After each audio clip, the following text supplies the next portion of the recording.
सुबह सुबह का वक्त था। गुंजन की सासू माँ रसोई में गर्मा गर्म इडली सांभर बना रही थी। तभी वहाँ पर गुंजन आ जाती है और इडली सांभर देखकर बोलती है। अरे वाह, सुबह सुबह साउथ इंडियन फूड, मजा ही आ गया। तेरे पति को बहुत पसंद है, उसके लिए ही बना रही हूँ। मुझे भी बहुत पसंद है माँ जी ये। मायके में मेरी माँ अक्सर मेरे लिए साउथ इंडियन खाना ही बनाया करती थी। इतना कहकर गुंजन बाकी के नाश्ते का काम देखने लगती है। कुछ देर बाद सारा नाश्ता बनकर तैयार हो जाता है और गुंजन नाश्ता टेबल पर लगा देती है। तभी वहाँ पर गुंजन की ननंद निधि और पति राहुल नाश्ता करने के लिए आ जाते हैं। निधि उमा के पास वाली चेयर पर बैठ जाती है और इडली सांभर देखकर बोलती है। माँ, क्या है आपको पता है ना, मुझे ये सब पसंद नहीं है। मेरे लिए टोस्टर क्यों नहीं बनाया आपने? ये भी बहुत टेस्टी है बेटा, एक बार खा कर तो देख। अच्छा रुक, आज मैं तुझे अपने हाथों से खिलाती हूँ। नहीं, मुझे नहीं खाना ये सब। मेरे लिए टोस्टर बना दो। अरे खा कर तो देख, एक बाइट खा ले, अगर अच्छी नहीं लगे तो फिर मत खाना, तो मैं तेरे लिए टोस्ट बना दूंगी। गुंजन बड़े ही प्यार से अपनी सास और ननंद को देख रही थी। उसे याद आता है कि मायके में उसकी माँ भी उसके साथ ऐसे ही रहा करती, उसे ऐसे ही लाड़ प्यार दिया करती, उसे अपने हाथों से खाना खिलाया करती। ये सोचते सोचते गुंजन की आंखें भर आती हैं। वहीं दूसरी तरफ राहुल एक के बाद एक इडली खा रहा था। निधि और राहुल नाश्ता करके चले जाते हैं। उमा भी लगभग अपना नाश्ता खत्म कर चुकी थी, लेकिन अपने ख्यालों में डूबी हुई गुंजन बस अभी तक एक इडली खा पाई थी।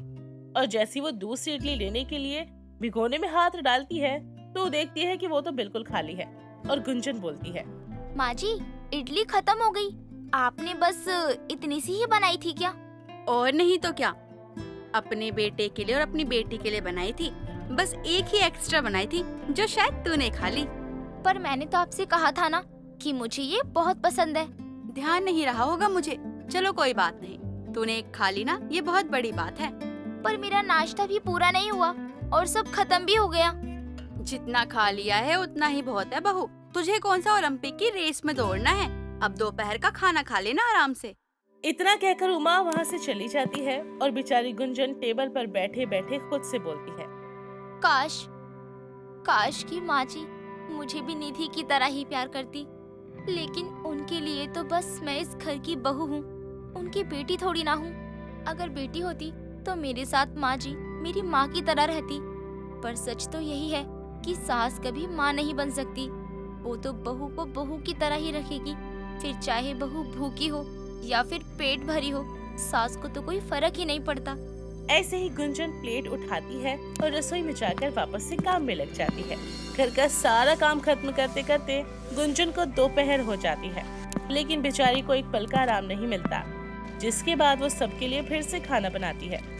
तभी निधि भी कॉलेज से घर वापस आती है और अपनी भाभी से बोलती है। भाभी, मैं बहुत ज्यादा थक गई हूँ। मेरा खाना ना आप मेरे कमरे में ही ले आना प्लीज। पर मैंने सारा खाना टेबल पर लगा दिया है। निधि, तुम खाना खा लो, फिर आराम से अपने कमरे में सो जाना। बहू, तुझे दिख नहीं रहा? मेरी बेटी इतनी धूप से आई है, वो थक गई है। अगर वो चाहती है कि उसका खाना उसके कमरे में लगा दो, तो तुम उसके कमरे में उसका खाना लेके चली जाओ। कोई मौत नहीं आ जाएगी तुम्हें। ऐसी बात नहीं है माँ जी। अब वो मैंने सबके लिए खाना निकाल कर टेबल पर रख दिया था, बस इसीलिए बोला था मैंने। ज्यादा सफाई देने की जरूरत नहीं है। तुझे पता भी है मेरी बेटी कितनी थक जाती है। तुझे क्या पता होगा, तू सारा दिन बस घर में पड़ी और आराम करती रहती है। सॉरी माँ जी। निधि, तुम अपने कमरे में चली जाओ, तुम्हारा खाना मैं वहीं लेकर आ जाऊंगी। गुंजन की बात सुनकर निधि कुछ नहीं बोलती और चुपचाप अपने कमरे में चली जाती है, जिसके बाद गुंजन पहले अपनी सास और फिर पति को खाना खिलाती है और उसके बाद ननंद के लिए खाना परोसती है और उसके कमरे में ही ले जाती है। सबको खाना देने के बाद वो लास्ट में खुद के लिए खाना परोसती है, पर तब तक गुंजन की भूख ही मर जाती है और वो खुद से बोलती है। इन सब लोगों का ख्याल रखते रखते मैं तो खुद का ख्याल ही नहीं रख पाती हूँ। जब मायके में थी तो माँ कैसे मेरे आगे पीछे घुमा करती थी हर एक चीज को लेकर, लेकिन यहाँ तो किसी को मेरी परवाह ही नहीं है। माँ जी को तो बस राहुल जी और निधि की ही परवाह है। काश एक बार ही सही, पर वो मेरे साथ भी एक बार प्यार से पेश आती, जैसे वो अपने बच्चों के साथ आती हैं। आखिर मैं भी तो उनकी बेटी हूँ या नहीं? ऐसा ही सोचते सोचते गुंजन की आंखों में फिर से आंसू आ जाते हैं। पर बेचारी जैसे तैसे खुद को संभालते हुए थाली में परोसे हुए खाने को वापस से बाकी के खाने में मिला देती है और बचे हुए काम करने लगती है। दिन गुजरते जाते हैं। छोटी छोटी बातों पर घर में गुंजन और बाकी सभी को लेकर बहुत ज्यादा भेदभाव हुआ करता, पर बेचारी गुंजन फिर भी किसी तरीके की कोई भी शिकायत नहीं करती थी और अपनी बहू होने के सारे फर्ज निभाती। ऐसे ही एक दिन गुंजन और निधि दोनों बाजार गई हुई थी और रास्ते में आते वक्त बारिश हो जाती है, जिस वजह से दोनों ननंद भाभी बुरे तरीके से भीग जाती हैं और घर पहुंचती हैं। घर पहुंचकर उन दोनों को उमा जब देखती है तो कहती है, हाय मेरी बच्ची, कितना भीग गई है तू। जल्दी चल, कमरे में कपड़े बदल ले, नहीं तो ठंड लग जाएगी। हाँ मुझे बहुत ठंड लग रही है माँ, कुल्फी जम गई मेरी तो बारिश में। चल चल बेटा जल्दी चल। हाय मेरी बच्ची बिल्कुल कैसे भीगी हुई है। रुक, अपने पल्ले से तेरा मुंह पोंछ देती हूँ, नहीं तो और ठंड लग जाएगी। उमा जल्दी से अपनी साड़ी के पल्ले से अपनी बेटी का चेहरा सुखाने लगती है और एक नजर भी वो गुंजन की तरफ नहीं देखती। बेचारी वहीं की वहीं खड़ी रह जाती है। उमा जल्दी से निधि को उसके कमरे में भेज देती है और खुद रसोई में चली जाती है। गुंजन भी चुपचाप अपने कमरे में जाती है। कुछ देर बाद दोनों ननद भाभी कपड़े बदलकर नहा धोकर वापस से नीचे हॉल में आकर बैठ जाती हैं। तभी हाथों में एक कप गर्मा गर्म अदरक वाली चाय लिए हुए उमा निधि की तरफ आती है और चाय का कप निधि को देते हुए बोलती है, ये ले मेरी बच्ची, चाय पी ले। बारिश में भीग कर आई है, तुझे ठंड लग रही होगी। इस चाय के पीने से तू बीमार नहीं होगी। जल्दी जल्दी पी ले अब। माँ जी, आपने बस एक ही कप चाय बनाई है क्या? और नहीं तो क्या, पतीला भर के चाय बनानी थी क्या?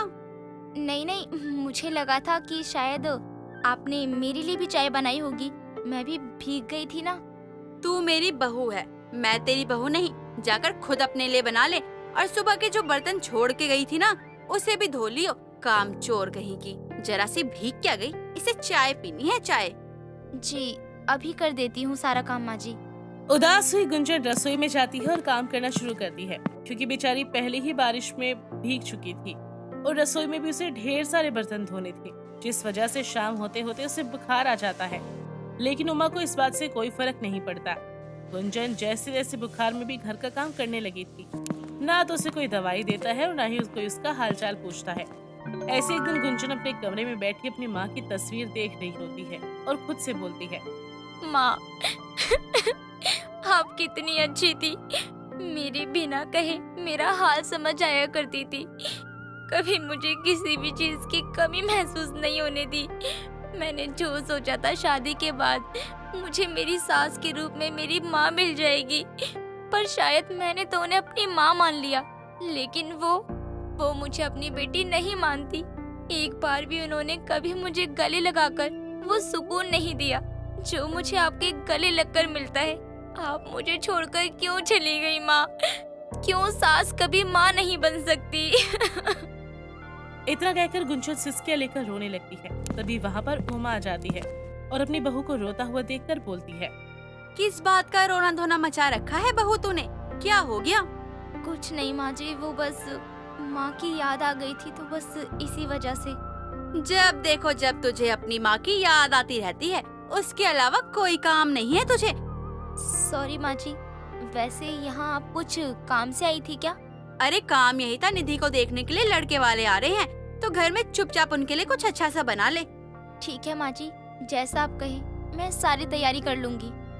गुंजन की बात सुनकर उमा वहाँ से चली जाती है और गुंजन मेहमानों के आने की तैयारियां करना शुरू करती है। कुछ देर बाद घर पर लड़के वाले निधि को देखने आते हैं और रिश्ता पक्का करके वहाँ से चले जाते हैं। 1 महीने के अंदर ही जोर शोर से निधि की शादी हो जाती है और वह ससुराल चली जाती है। निधि के जाने के बाद उमा को हर दिन अपनी बेटी की खूब चिंता सताने लगी। वो उसे दिन में कई बार फोन किया करती और हमेशा ही उसके ससुराल में किस तरीके से रहना है और क्या करना है समझाया करती। ऐसे ही शादी के कुछ महीने बाद जब निधि पहली बार घर आती है तो अपनी बेटी को देखकर उमा की आंखों में आंसू आ जाते हैं और वो जल्दी से उसे गले लगाती है। तभी निधि कहती है, माँ रो क्यों रही है? अरे मैं बिल्कुल ठीक ठाक हूँ। इतने दिनों बाद आपसे मिलने के लिए आई हूँ और आप ऐसे रो रही हैं। तुझे पता नहीं है, तेरे बिना ये घर कितना अधूरा लगता है, कितनी याद सताती है। मैं तेरी माँ हूँ, मैंने तुझे अपने 9 महीने पेट में रखा है। 9 दिन तो तुझसे दूर नहीं रहा जाता, अब उम्र भर के लिए मैं तुझसे दूर कैसे रहूंगी? मुझे यही समझ नहीं आ रहा बेटा। दोनों माँ बेटी की बातें सुनकर और प्यार को देखकर गुंजन की आंखों में आंसू आ जाते हैं और वो मन ही मन सोचती है। कितनी किस्मत वाली है निधि, जिसके पास माँ है, मायका है, लेकिन मेरे पास तो दोनों ही नहीं है। मैं चाहकर भी किसी को गले लगाकर ये नहीं कह सकती हूँ कि मुझे मेरी माँ की कितनी याद सताती है। काश कि मेरी माँ भी जिंदा होती, उनके जिंदा होने पर मैं उनके पास जाती, या मेरी सास ही मेरी माँ बन जाती। पर नहीं, सास कभी माँ ही नहीं बन सकती, उनके लिए बहू हमेशा पराई ही होती है। तभी निधि अपनी भाभी की तरफ जाती है और उन्हें गले लगाती है और बोलती है। भाभी, मुझे पता है कि आपकी आंखों में आंसू क्यों आ रहे हैं। शादी के बाद पता चला कि अगर सास माँ जैसी ना मिले तो कितनी तकलीफ होती है, कितना दर्द होता है। इस दर्द का कोई अंदाजा नहीं होता जीवन में। क्या हुआ निधि, तू इसके गले क्यों लगी हुई है? क्या हुआ बेटा? माँ सोचो, थोड़ा वक्त ही मुझसे दूर रहकर कितना ज्यादा परेशान हो गई आप। भाभी कैसे रहती होंगी? वो तो किसी को माँ भी नहीं कह सकती हैं। उनके मायके में कौन है जो उनका स्वागत करेगा? आपने भी कभी भी भाभी को मेरी तरह प्यार नहीं किया, कभी उन पर गौर नहीं किया। सोचो ना, वो हम सबके होते हुए भी कितना अकेला महसूस करती हैं इस घर में। तुम क्या बोल रही हो निधि? इन बातों को छोड़ो, जाने दो। तुम बैठो, मैं तुम्हारे लिए चाय नाश्ता लेकर आती हूँ। नहीं भाभी, आपको इस प्यार की जरूरत है जो माँ मुझे देती है। आखिर आप अपनी सास में ही तो अपनी माँ को ढूंढती है ना। गुंजन कुछ नहीं कहती और वहाँ से चली जाती है, लेकिन निधि को अपनी भाभी के दर्द अब अच्छे से समझ आ जाते हैं। निधि धीरे धीरे करके उमा को सुधारने की कोशिश करती है। अब गुजरते वक्त के साथ गुंजन को थोड़ा थोड़ा समझना शुरू कर देती है। पूरे तरीके से वो उसकी माँ तो नहीं बन पाती, लेकिन कहीं न कहीं एक खालीपन जो गुंजन के जीवन में हमेशा से था, वो उमा प्यार से भरने लगी थी। देर से ही सही, पर गुंजन को खुशियाँ मिलने लगी थी। लेकिन ये बात जहाँ से शुरू हुई थी वहीं पर खत्म हो जाती है। एक सास कभी माँ नहीं बन पाती। अनीता अपनी पड़ोसन विमला के साथ बाजार से आ रही होती है। तभी विमला अनीता से कहती है, अरे अनीता, तुझे पता चला? रमा है ना, उसके बेटे की शादी हो गई है और शादी में रमा ने खूब दहेज भी लिया है। तो मान ले, जहाँ उनके घर पर एक फ्रिज नहीं था, अब ऐसा है कि किसी चीज की कमी नहीं है। एसी, कूलर, पंखा, टीवी सब कुछ लिया है। मान गए उनके घर में तो अचानक ही जैसे चांदनी आ गई हो। पता नहीं कैसी है ये रमा। अरे भाई, बेटे की शादी करी है या बेटे को ही बेच दिया है? मैं तो कभी भी ऐसा ना करूं। मैं तो अपने बेटे की शादी करूंगी, लेकिन मेरा मन है कि मैं अपने बेटे की शादी में एक भी दहेज का पैसा ना लूं। मैं तो अपने बहू को 2 जोड़ी कपड़ों में भी स्वीकार कर लूंगी। बहू घर की रौनक होती है, लक्ष्मी होती है। अब उसके घर वालों को हम दहेज के लिए दबाव थोड़ी ना दे सकते हैं, उनकी मर्जी होती है ये सब तो। वही तो, मुझे तो सुनकर ही हैरानी हो गई। बताओ, इतना ज्यादा दहेज लिया बेचारे, वह तो रातों रात कंगाल हो गए होंगे। इसलिए मुझे लड़की वालों के लिए हमेशा से ही बहुत बुरा लगता है। अपनी बेटी को पाल पोस कर बड़ा करते हैं, अपनी बेटी से इतना प्यार करते हैं, और कल को उनकी बेटी विदा होकर दूसरे घर चली जाती है, और विदा होने के साथ साथ इतना सब कुछ देना भी पड़ता है। पता नहीं ये दहेज क्यों ही लेते हैं लोग। बिल्कुल सही कहा विमला तूने। मुझे तो खुद ही दहेज बिल्कुल पसंद नहीं है। मेरा तो मानना है कि मैं ऐसी सास बनूंगी जो दहेज ना लेने वाली हो। अब मेरी भी बेटियां हैं, मुझे भी पता है कि परिवार वालों पर क्या बीतती होगी, और वो 4 लोग कमियां भी निकाल देते हैं कि अच्छा सामान नहीं लाई। अरे कुछ लिया है तो उसकी तारीफ भी कर लो, लेकिन वो उनसे होगा ही नहीं। सच में तेरी तो बहुत ही अच्छी सोच है। तेरी जो भी बहू होगी ना, वो तो बहुत खुश रहेगी तेरे से, लेकिन तेरी बहू के परिवार वाले भी तो उससे काफी खुश रहेंगे। ऐसी अब कहाँ ही मिलती है बहू, लेकिन तेरी जैसी सास अब मिलती ही कहाँ है। अगर तेरी जैसी हर कोई सास हो जाए ना, तो लड़कियों के माँ बाप को सोचने की कोई जरूरत ही नहीं होगी। हम हर किसी की सोच को तो बदल नहीं सकते हैं, इसीलिए बस इतना करना होता है कि हम सब बस अपनी ही सोच को बदलने पर ध्यान दें। क्योंकि दुनिया का क्या है, दुनिया तो बदलने से रही, तुम खुद को बदल लो। क्या पता तुम्हें देखकर 4 लोग भी बदल जाए, और 4 लोग ही तो दुनिया बनाते हैं ना। जो हम पर टिप्पणियां बनाते हैं, हमारे ऊपर शिकायतें करते हैं, हंसी ठहाके लेते हैं, इसीलिए खुद पर ध्यान देना ज्यादा जरूरी है।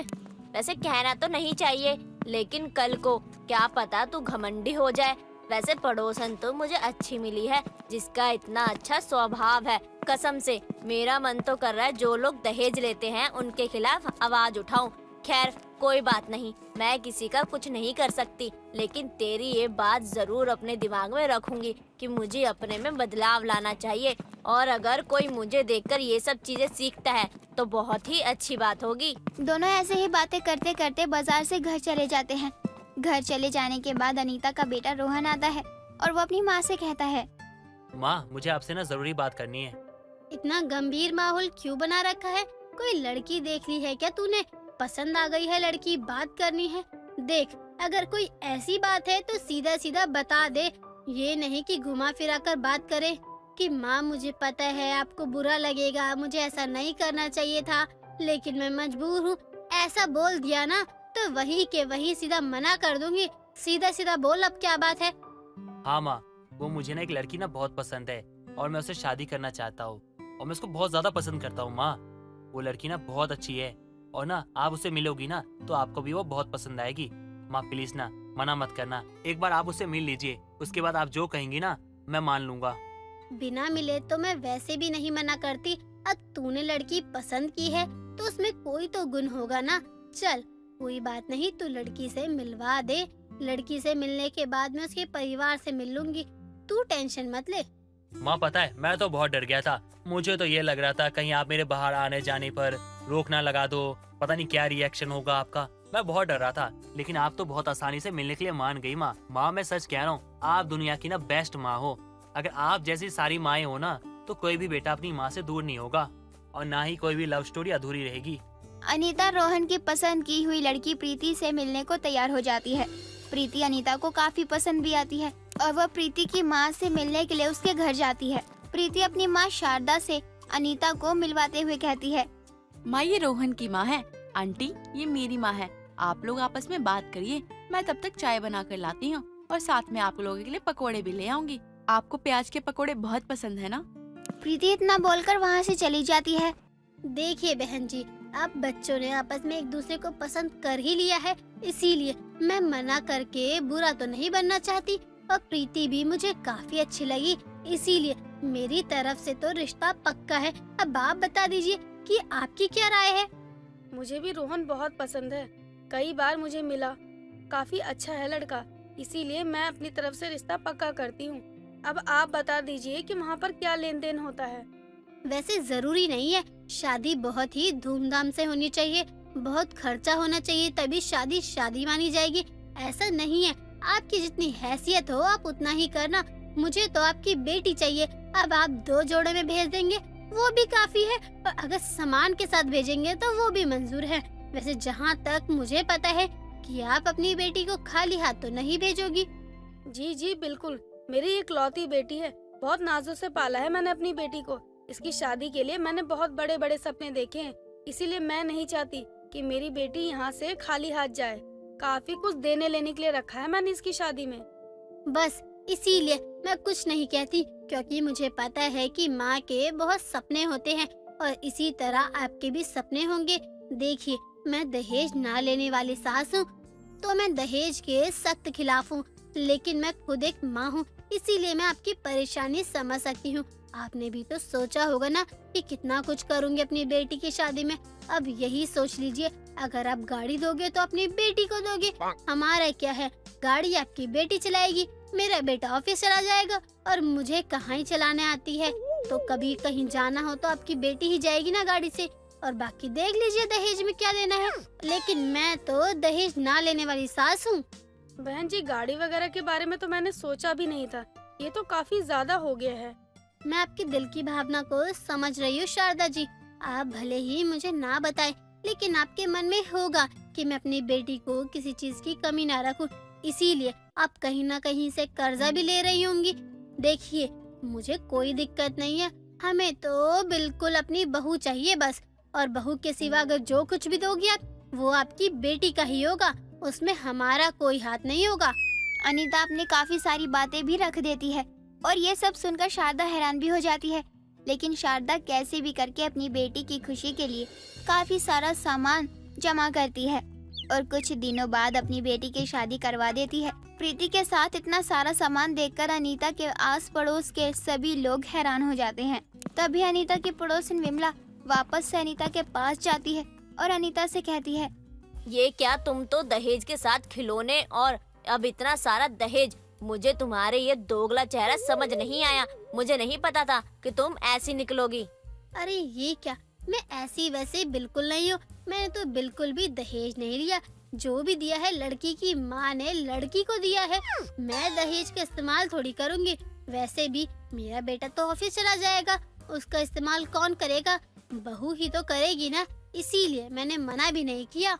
दहेज ना लेने वाली सास के घर में दहेज का ही इतना सारा सामान हो जाता है और अनीता भी उस सामान का इस्तेमाल तो करती ही है कहीं ना कहीं।